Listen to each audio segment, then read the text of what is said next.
Allez, bonjour à tous, bonjour à toutes. Je vais vous faire une petite présentation de l'énéagramme. Voilà, je vais vous partager donc mon écran.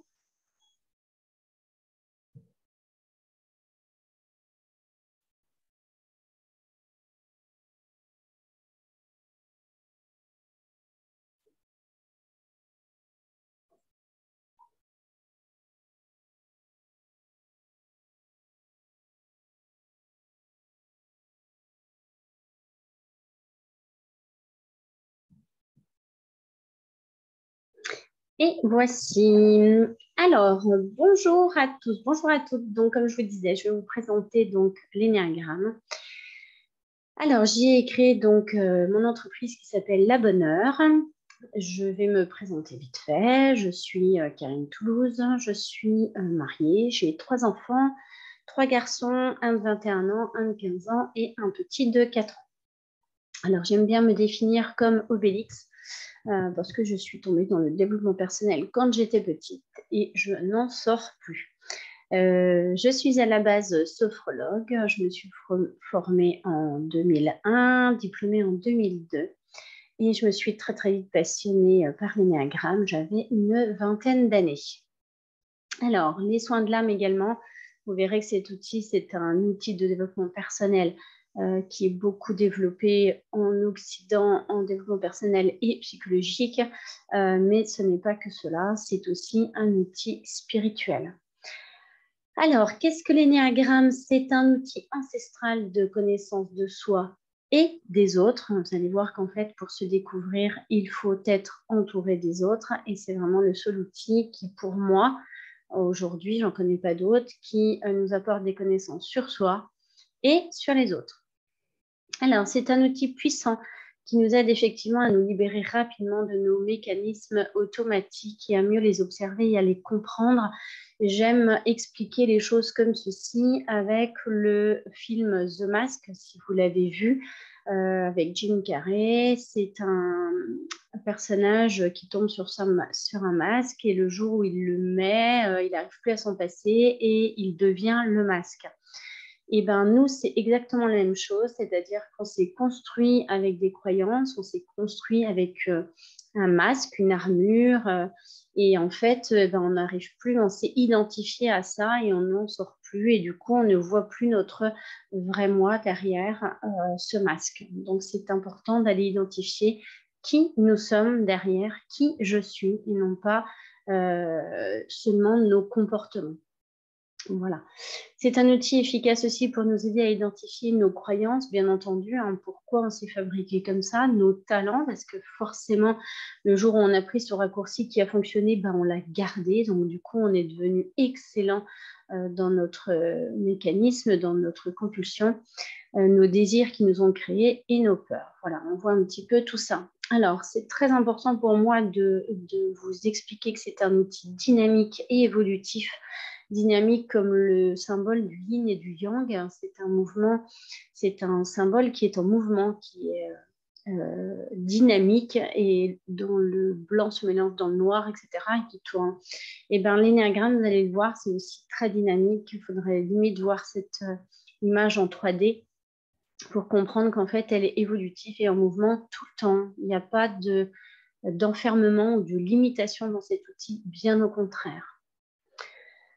Alors, la théorie nous dit que chaque individu possède un potentiel illimité dès sa naissance. On vient au monde avec tous les potentiels et le cercle symbolise l'éventail infini de possibilités entre l'individu et son environnement en termes de personnalité et de comportement. Donc, nous sommes 7 milliards sur Terre et nous sommes 7 milliards à tenir sur ce cercle. Ce cercle, il faut vraiment le voir comme l'unité, le grand tout. Voilà. Et on verra qu'il ressort 9 facettes principales qui sont perçues à partir des différents comportements observés. Donc, la partie découverte de l'iceberg, bien entendu. Donc, il y a 9 facettes de voir le monde. En fonction de ses premières expériences de vie, l'enfant verra le monde extérieur à travers sa lentille particulière, privilégiant certains aspects plus que d'autres. Je vais vous expliquer tout ça tout à l'heure. Alors, juste pour comprendre comment se façonne l'énéagramme, parce qu'on a tous une tête, un cœur et un corps. Donc, je vais vous parler d'intelligence et d'instinct corporel. Bien sûr, on a les trois. On a l'instinct cœur, on a l'instinct tête, mais vous allez voir qu'il y en a un qu'on a gardé et qu'on a privilégié parmi les autres. Alors, dans notre plus jeune âge, et dans l'enfant, on se développe instinctivement dans ce qu'on appelle une intelligence, un instinct corporel, puis une intelligence du cœur, et ensuite, vers 3-4 ans, une intelligence mentale. Ben oui, jusqu'à 1 an, 2 ans à peu près, 1 an et demi, on touche, on marche à 4 pattes et on apprend à marcher. Donc, on est vraiment dans cette intelligence corporelle, dans cet instinct corps. Ensuite, on va développer notre frustration, la tristesse, la colère, la séparation. On va commencer à comprendre vers 9 mois, 1 an, 12 mois, ça dépend des enfants, mais assez rapidement, on a des émotions puisqu'on comprend que maman et moi, c'est pas la même personne. Ensuite, vers 3-4 ans, on va à l'école et cette fois-ci, on développe notre intelligence mentale avec une prise de conscience du monde qui fonctionne plutôt comme ci ou plutôt comme ça. Alors, comment ça se passe un stage Ennéagramme? C'est un stage qui a lieu sur 2 jours. Vous le verrez par la suite. C'est soit 2 jours samedi, dimanche, soit 2 jours samedi, 2 samedis consécutifs. Ça se transmet en tradition orale. C'est vraiment une méthode de pédagogie et de transmission qui est très participative. C'est avec l'aide des autres, avec l'échange et le témoignage des participants que l'on arrive à faire quelque chose de vivant, de participatif. Et c'est comme ça que l'on trouve son énéatype. On a des exercices et des mises en situation, bien sûr, de manière ludique, qui vont aussi nous aider à prendre conscience de qui je suis, ce que je suis, par opposition aux autres. Vous allez voir, c'est beaucoup plus facile comme ça. Et une autre écoute qui nous permet éventuellement d'avoir une relation plus constructive avec l'autre. Alors, un code éthique, bien sûr, un type ne décrit pas entièrement un individu, on est bien plus que ça. L'énéagramme ne nous dit rien de notre histoire, on a tous des vécus personnels, nous sommes tous uniques, c'est pas ce que dit l'énéagramme.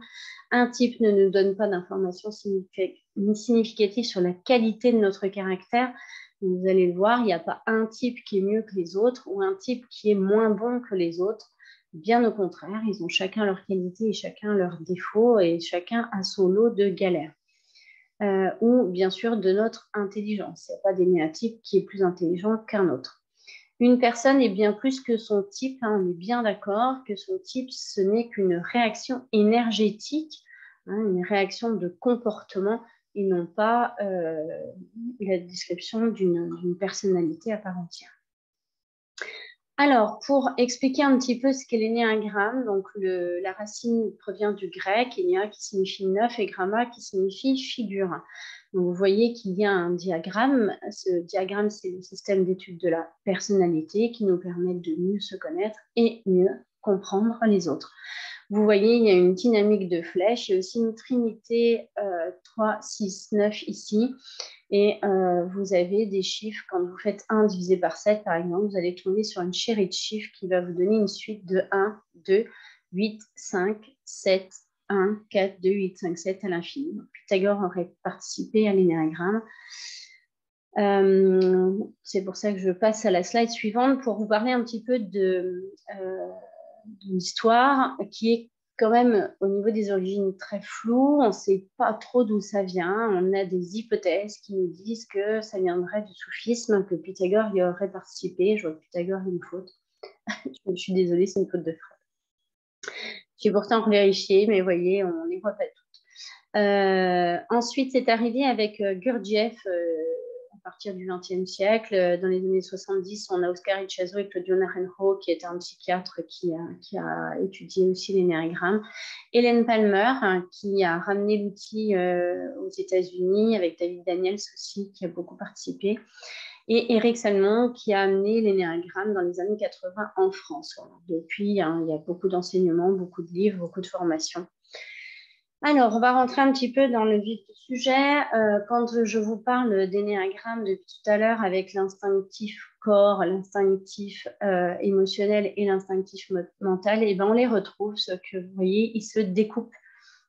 Donc, quand on parlera des énéatypes 8, 9, 1, ben on dira que ce sont des instinctifs d'action, des instinctifs corporels, c'est-à-dire que tout passe par le corps, tout passe par le ressenti corporel, par l'action, par l'expérience.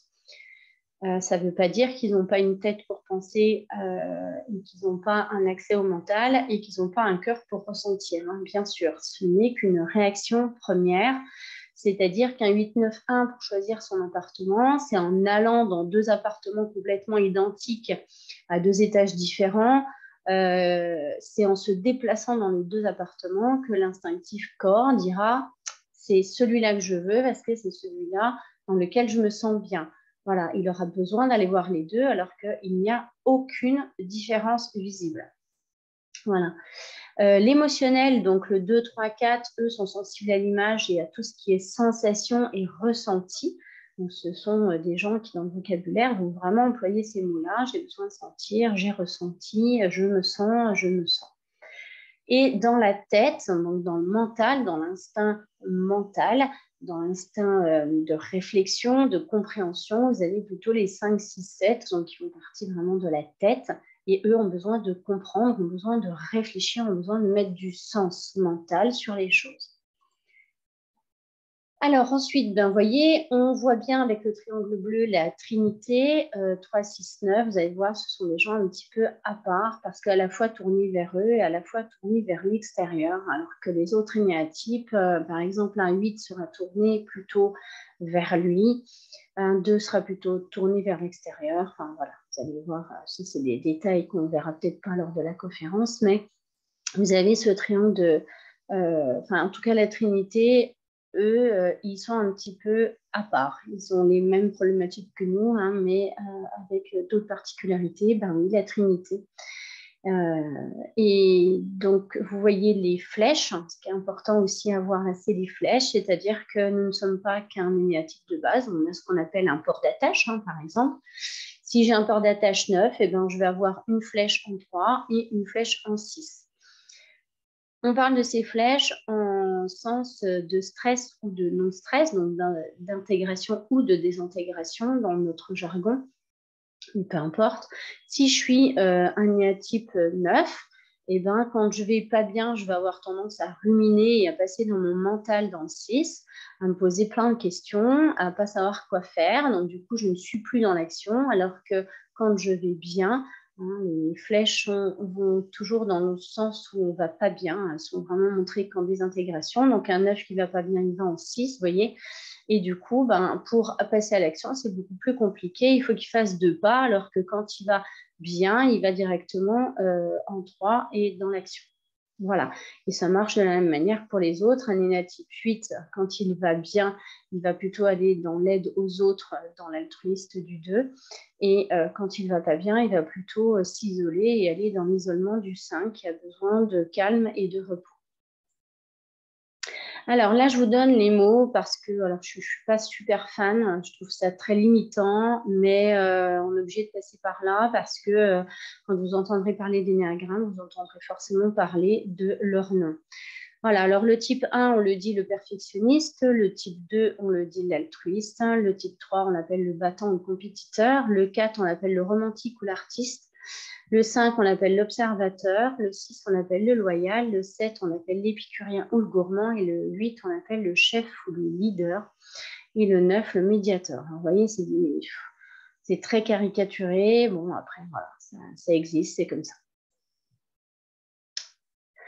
Ensuite, donc, on a des flèches et on a des ailes, effectivement. Ben, si je suis 8, je suis positionnée forcément entre le 9 et le 7. Donc, ça va me donner une teinte particulière. Admettons, je suis 8 et je suis teintée rouge. Ben, avec le 7 d'un côté et le 9 de l'autre, ben, je vais me teinter de rose clair pour le 9, par exemple. Et de 7, je ne sais pas, on va mettre du vert. Ben, voilà, au lieu d'être toute rouge, ben, je vais de temps en temps être un petit peu plus marron en mélangeant du vert, ou je vais être un petit peu plus rosé pâle sur le 9.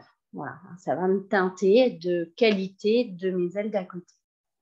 Donc, sachant qu'on a, donc ils appellent ça aile principale ou aile secondaire, parce que dans la première partie de notre vie, on développe principalement une première aile qui nous aide beaucoup. Des fois, on s'identifie tellement à cette aile qu'on ne sait plus où est notre base. Et on a dans notre deuxième moitié de vie, de parcours de vie, donc environ 40-42 ans, passé ce stade, on développe la deuxième aile. Alors, pour vous illustrer un petit peu l'énéagramme, j'aime bien utiliser cet exercice. C'est bientôt Noël ou un anniversaire, peu importe, ça marche aussi. Hein. Il me reste des cadeaux à acheter. Vous allez voir les 9 types de réactions, donc les 9 façons d'acheter un cadeau. Le type 1 dira, je dois trouver un cadeau pour chacun, c'est une question de principe. Le type 2 dira pas mal, hein, cela va lui rendre service et ça exprimera la chaleur humaine que j'ai envie d'y associer. Un type 3 dira un foulard en laine, non, je crois qu'elle n'en a pas besoin, ce sera plutôt pratique, ce sera pratique et efficace. Enfin, pardon, je crois qu'elle en a besoin, ce sera pratique et efficace. Un type 4 dira j'ai une idée originale pour chacun, moi je vais faire une toile qui le représente. Un type 5, lui, dira raisonnons froidement, qu'est-ce que chacun a reçu l'année passée et qu'est-ce qui leur manque. Le 6 dira, moi, si je choisis un ustensile de cuisine, il y a le risque qu'il l'ait déjà, alors il faut trouver autre chose. Là, il va réfléchir. Le 7, aucune importance, tant que le cadeau est plein de couleurs et quelque chose de nouveau. Le 8 dira, bon, assez d'hésitation, il faut se décider maintenant. Et le 9 dira, pourquoi se bousculer? Moi, je voudrais bien prendre le temps de choisir en paix. Voilà. Alors, pour aller dans chaque énéatype, pour vous les présenter quand même, hein, l'énéatype 1, on dit qu'il est fiable, rigoureux, engagé, travailleur, organisé et précis. C'est quelqu'un qui aime les règles, qui aime les faire respecter. C'est quelqu'un qui a beaucoup de mal à déléguer. C'est quelqu'un qui a le masque quand même du rigide et du froid. Il peut paraître exigeant, il peut paraître perfectionniste, un peu maniaque sur les bords. Et quelqu'un qui ne se lâche pas. Effectivement, ce n'est pas l'énéatype le plus spontané, ce n'est pas celui qui va faire des blagues. Voilà, c'est plutôt quelqu'un qui est là pour le travail et le respect de l'ordre. On retrouve beaucoup d'énéatypes de ce style-là. Hein. J'aime pas trop ça, mais ça donne des idées. Dans les juges, les avocats, les agents de la loi, voilà, tous les gens qui sont dans le respect du cadre, des règles et de la loi. Voilà, donc on retrouve bien sa petite phrase qui dit « Je dois trouver un cadeau pour chacun, c'est une question de principe ». L'énéatype 2 dit l'altruiste, hein, donc là c'est quelqu'un qui est plutôt serviable, on dira de lui qu'il est aidant, hein, c'est quelqu'un qui aime aider les gens, il est plutôt accueillant, il est attentionné. C'est quelqu'un de très actif aussi, hein, très généreux, parce qu'il est gentil, qu'il est mou, bien au contraire. Il peut paraître envahissant. Alors ça, c'est par exemple la maman hein, qui va faire les tubes, qui va lui dire de mettre un pull. Voilà, ça peut être un peu étouffant, une maman d'eux. Elle en fait trop et ça peut être vraiment envahissant. Ce sont des très très bonnes secrétaires, un secrétaire de direction qui aiment être au courant de tout, qui discutent avec tout le monde. Ce sont des gens plutôt serviables et dévoués. Voilà. Alors, vous voyez, ça sera pas mal. Hein, cela va lui rendre service et ça exprimera la chaleur humaine que j'ai envie d'y associer. C'est quelqu'un qui devine avant vous les besoins que vous avez. Voilà. L'énéatype 3, alors c'est un des profils les plus charmeurs, il est très efficace, il est déterminé, c'est un battant. Quand il a fixé un objectif, il fera tout pour l'atteindre, d'où le terme de manipulateur. Alors manipulateur, c'est pas dans le sens péjoratif du terme, hein, c'est plutôt un bon vendeur, voilà, c'est vraiment la caricature type du bon commercial. Il est plutôt matérialiste, hein, il aime bien avoir la belle montre, la belle voiture. Voilà, ce sont plutôt des gens opportunistes et bien ancrés dans la matière et le matériel. Voilà, un foulard en laine, hein, je crois qu'elle en a besoin, ce sera pratique et efficace. Hein. Oui, alors elle est dans l'émotionnel, mais je vous disais qu'il y a des particularités, c'est un émotionnel dit congelé. Voilà, donc il a la faculté de lire en vous, mais il est très mal à l'aise avec ses propres émotions. L'énéatype 4, c'est quelqu'un qui aime l'originalité. Il a un côté un peu artiste, hein. Bien souvent, on les retrouvera d'ailleurs dans tous les gens qui sont artistes peintres, créateurs, quelconques, dessinateurs. Voilà, ce sont des gens sensibles, imaginatifs, qui aiment le sens du beau. On peut les voir aussi un peu égocentrés, tournés vers eux, instables.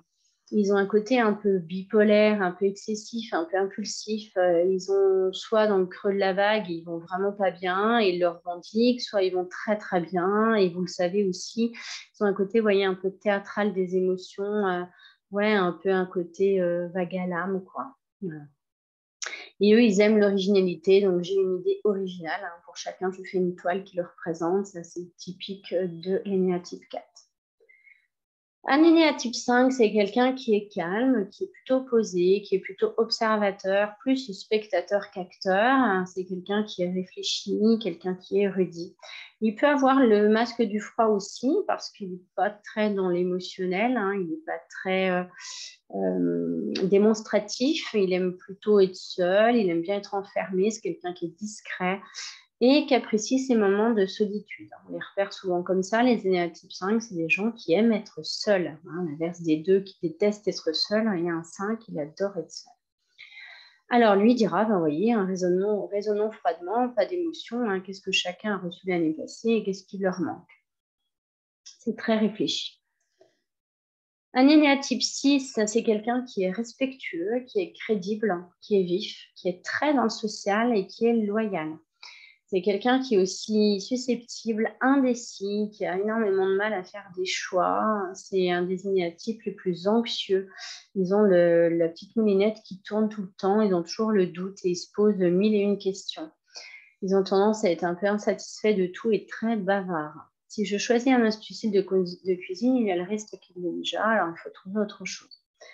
Voilà, on le verra pas là aux profondeurs. Dans les énéatypes 6, on a 2 profils. On a ce qu'on appelle le phobique et le contre-phobique. Donc, dans cet énéatype 6, ils ont 2 manières de réagir face à la peur. C'est le royaume de la peur pour les 5, 6, 7, c'est des peurs mentales. Et l'énéatype 6, c'est soit celui qui a peur mais qui fonce parce que de toute façon, mourir pour mourir, il faut aller dans le feu. Et puis vous avez l'énéatype 6 qui dira, ben, plutôt que mourir, moi je vais rester le plus longtemps possible loin du feu. Puis ben, si je dois mourir, mais moi je ne bouge pas d'ici. Voilà, donc il y a vraiment 2 façons de réagir. L'énéatype 7, c'est quelqu'un qui est chaleureux. Alors, c'est le syndrome de Peter Pan par excellence. C'est celui qui verra toujours le verre à moitié plein. Il est chaleureux, il est sympathique, il est enthousiaste, il est dynamique, il est drôle. C'est celui qui fait le pitre et le clown à vos soirées. C'est quelqu'un qui n'aime pas trop s'engager. C'est quelqu'un qui est plutôt un papillon dans le sens, il va jamais au bout de ses idées. C'est quelqu'un qui papillonne, qui est curieux de tout, mais qui s'investit dans rien vraiment. Plutôt un zappeur, un volatile et un instable. Alors, instable dans le sens où c'est quelqu'un qui peut facilement changer de boulot toute une vie sans problème, changer beaucoup de métiers. Ça, c'est typique de l'énéatype 7 parce qu'il ne se pose nulle part, en fait. Aucune importance, tant que le cadeau est plein de couleurs et quelque chose de nouveau, hein. La vie avec l'énéatype 7, c'est une bouteille de champagne avec ses bulles, hein. C'est vraiment la vie, c'est ça, hein. C'est fête et bulles de champagne. L'énéatype 8, alors, vous voyez, c'est le lion, hein. C'est quelqu'un qui est plutôt juste, protecteur, vrai, entier, alors sensible, mais ce n'est pas vraiment chose qu'on verra chez lui. C'est quelqu'un qui est généreux, mais avec qui il a envie. Il est rentre dedans, il est agressif, il est piquant et il est dur. C'est quelqu'un de franc, de tranché, qui ne mâche pas ses mots. En personnage que vous connaissez tous, il y a Gérard Depardieu qui est comme ça, Josiane Balasco, et c'est des gens qui sont plutôt cash, qui passent pas par, qui passent pas midi à 14 heures. Enfin voilà, c'est vraiment, ils mâchent pas leur mot. Bon, allez, c'est d'hésitation, il faut se décider maintenant. C'est des gens qui tranchent, c'est des gens qui choisissent. C'est pour ça qu'on les dit les chefs, les leaders, parce que c'est quelqu'un qui sait décider sans problème et qui sait dire non. Un énéatype 9, c'est quelqu'un de calme, de gentil, de tranquille, qui respecte son rythme et qui a un rythme plutôt tranquille. On peut le voir comme quelqu'un justement de flegmatique, de lent, d'éteint, plutôt de passif et d'indécis. Alors indécis parce que c'est quelqu'un qui, à l'inverse du 8, ne tranche pas, ne prend pas position parce qu'il ne veut surtout pas générer de conflit. Il veut la paix, l'harmonie et la tranquillité, le 9. Donc pourquoi se bousculer? Je voudrais prendre le temps de choisir en paix.